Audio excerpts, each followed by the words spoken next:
আসসালামু আলাইকুম।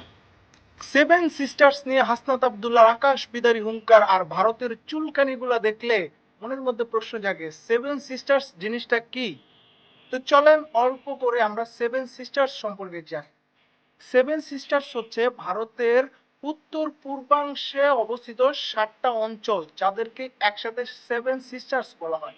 কেন বলা হয়? কারণ এই অঞ্চলগুলোর ভাষাগত দিক থেকে এবং জীবন মানের দিক থেকে একজন আরেকজনের সাথে সাদৃশ্যপূর্ণ এবং অর্থনৈতিক বিভিন্ন ক্ষেত্রে একজন এক অঞ্চল আরেক অঞ্চলের উপর নির্ভরশীল। এই জন্য একসাথে এই অঞ্চলগুলোকে সেভেন সিস্টার্স বলা হয়। আর এই অঞ্চলগুলো হচ্ছে 71-এ আমরা যেমন মূল পাকিস্তান অংশ থেকে পূর্ব পাকিস্তান যেমন অবহেলিত ছিলাম, শোষিত ছিলাম, এই 7টা অঞ্চল মূলধারার ভারত থেকে এই 7টা অঞ্চল হচ্ছে শোষিত, অবহেলিত। এরা প্রপার স্বাধীনতাটা ভারতের থেকে পায় না, কোনো কিছুই তারা পারফেক্টলি মূলধারার ভারত থেকে পায় না, এবং এদের জীবনমান, চাল চলন, ধর্ম, বর্ণ, ভাষা অথবা যেটাই বলেন মূলধারার ভারত থেকে একটু ভিন্ন। এই জন্য এই অঞ্চলের মানুষগুলা সময়ে সময়ে মূলধারার ভারত থেকে আলাদা হতে চায়, এবং এই অঞ্চলগুলোতে বিভিন্ন বাহিনী আছে যারা মূলধারার ভারত থেকে আলাদা হতে চায়। এবং এই জন্যই মূলত ভারতের চুলকানি বাড়ে যদি এই অঞ্চল নিয়ে কথা বলা হয়। আর এই অঞ্চল চাই চাচ্ছে আলাদা হইতে, কিন্তু হচ্ছে না কেন? এটা অনেকের প্রশ্ন থাকতে পারে।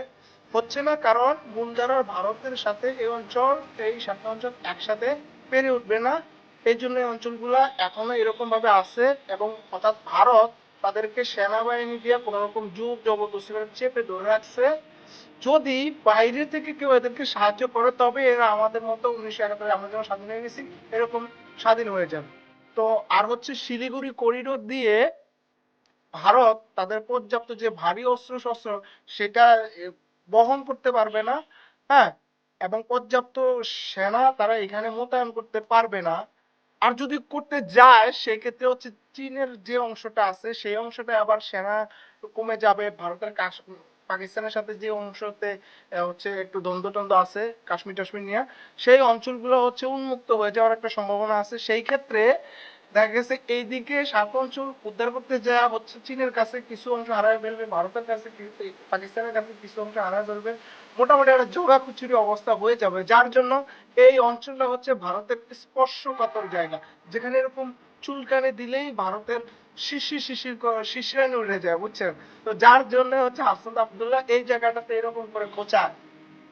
তো আসলে এই জায়গাটাতে খোঁচানো উচিত না। আসলে মূলত ভারতের সাথে যদি আপনার চোখে চোখ রেখে কথা বলতে হয় সেই ক্ষেত্রে আমাদের কূটনৈতিক ভাবে আগাইতে হবে। আমাদের প্রধান লক্ষ্য থাকবে হচ্ছে প্রতিরক্ষা চিন্তা, যেহেতু আমাদের ভারী অস্ত্র শস্ত্র নাই, আমাদের প্রতিরক্ষার দিকে মনোনিবেশ করে আমরা হচ্ছে প্রতিবেশী আরো যেসব রাষ্ট্রগুলো আছে তাদের সাথে আমাদের কূটনৈতিক সম্পর্কগুলো আরো জোরদার করতে হবে।